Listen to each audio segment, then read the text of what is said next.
안녕하세요. 김진 목사입니다. 오늘은 요한복음 7장 37절부터 44절까지 말씀으로 은혜 나누기 원합니다.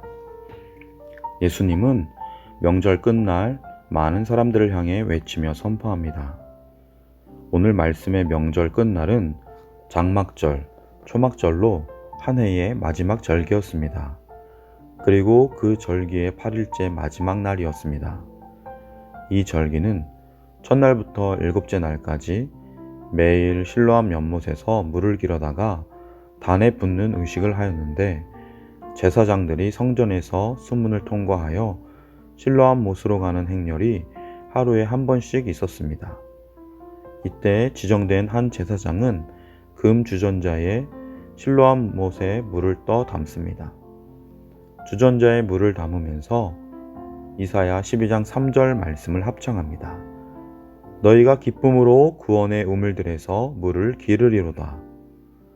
그리고 즐거운 나팔소리와 함께 예루살렘 성전으로 행진하면서 돌아와 제단 옆에 있는 대야에 물을 붓는 의식을 합니다. 동시에 제단 다른 편에 있는 대야에도 포도주를 부었습니다. 이러한 의식은 하나님께서 이스라엘 백성이 광야에서 생활할 때 풍성한 물을 주신 것과 가나안 땅에서 최근에 비를 주신 것을 감사할 뿐 아니라 다가오는 해에 비를 구하는 일종의 기도였습니다.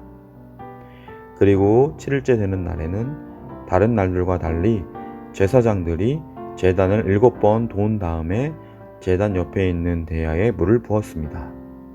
그런데 제8일째에는 이러한 의식을 하지 않았습니다. 대신 거룩한 성회를 소집하여서 하나님께 희생 제물을 드렸습니다. 요세푸스에 따르면 이날에는 황소 1마리, 수양 1마리, 어린 양 7마리, 염소 새끼 1마리를 속죄를 위해 드렸다고 합니다.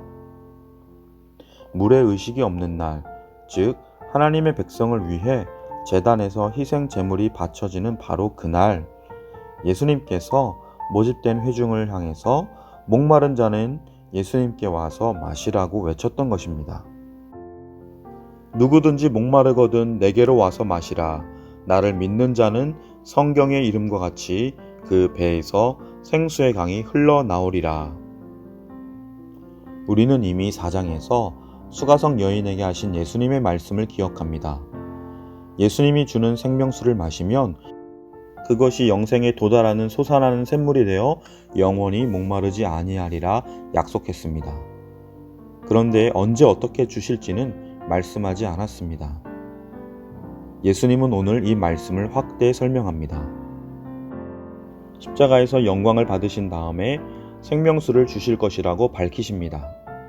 그리고 신자가 예수님께 받아 마실 생명수는 4장과 같이 솟아오르는 생수의 샘물 정도가 아니라 상상을 초월할 정도로 넘쳐나는 강물이 될 것이라고 말씀합니다. 38절의 강이라는 단어는 복수형으로 쓰였습니다. 포타모이, 강들을 말합니다. 엄청나게 풍성한 물이 신자의 배에서 흘러넘치리라는 말씀입니다. 여기서 배는 마음이라는 단어와 같은 의미로 쓰입니다. 즉, 그 마음으로부터 생수의 강물이 넘쳐 흐른다는 의미입니다. 그리고 성경의 이름과 같이 라고 말씀하셨는데, 구약의 어느 한 책만을 염두하신 것이 아니라 전체를 말씀하신 것으로 이해할 수 있습니다. 더욱이 초막절에 참석한 자들은 하나님께서 약속하신 풍성한 물이 스가랴서에 기록되어 있음을 쉽게 기억했을 것입니다. 초막절 기간 중에 선지서에 읽혀지는 부분이 바로 스가랴 14장이었기 때문입니다. 그날의 생수가 예루살렘에서 솟아나서 절반은 동해로 절반은 서해로 흐를 것이라. 여름에도 겨울에도 그러하리라. 스가랴 14장 8절 말씀. 물론 예루살렘은 성전에 있는 곳으로 성전에서 나올 물을 말하는 것입니다. 이 말씀은 스가랴보다 앞선 선지자 에스겔의 예언에도 잘 나타나 있습니다. 에스겔은 환상 가운데 천사에게 이끌리어 성전 문까지 도달했을 때 동쪽을 향한 성전의 문지방 밑에서 물이 흘러나오는 것을 보았습니다. 이 물은 아라바 방향으로 내려가서 사해 바다를 살리고 그 물이 도달하는 곳마다 생물들이 살아나는 놀라운 역사를 보았습니다. 그리고 이 물은 발목까지 차던 물이 나중에는 건너지 못할 큰 강을 이루었습니다. 예수님께서 이 말씀을 염두하신 말씀이라면 굉장히 중요한 의미를 가집니다. 결국 예수님은 에스겔과 스가랴 말씀의 성취로서 성전보다 더 위대한 분이라는 것입니다. 구약에서 성전에서 나오리라고 약속된 물을 예수님 자신이 제공하실 것이라고 말씀한 것이기 때문입니다. 예수님은 구약에 약속된 종말적인 성전의 성취입니다. 그리고 이 말씀은 예수님을 이미 믿은 자들이 받게 될 성령에 관한 말씀입니다. 이는 그를 믿는 자들이 받을 성령을 가리켜 말씀하신 것이라. 예수께서 아직 영광을 받지 아니하셨으므로 성령이 아직 그들에게 계시지 아니하시더라.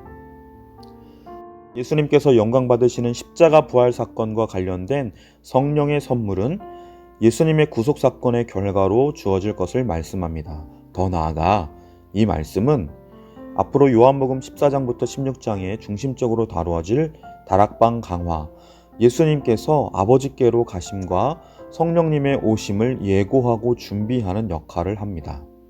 사랑하는 성도 여러분, 예수님을 믿는 자들에게 선물로 주시는 성령, 우리 모두는 그 성령님으로 인해 예수님을 구세주로 믿는 성도가 되었습니다. 성령님의 도우심으로 믿음이 성장하고 말씀에 순종하는 자로 살고 있습니다. 또한 성령님의 도우심으로 하나님의 성품, 예수님의 성품에 참여하며 닮아가고 있습니다.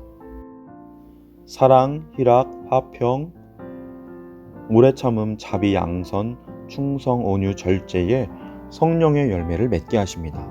이 열매는 하나님의 자녀임을 증거하는 것이며 이 거룩하고 복된 성품은 우리의 가족들과 교회의 성도들과 또 세상의 이웃들과 맺는 관계 속에 확연히 드러나게 될 것입니다.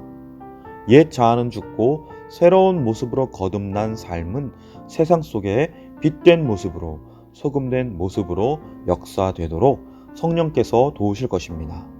오늘도 우리의 일상이 성령님의 동행하심 안에 예배와 선교의 삶으로 하나님께 영광 돌려지는 복된 하루가 되시길 주님의 이름으로 간절히 축원합니다. 기도드리겠습니다.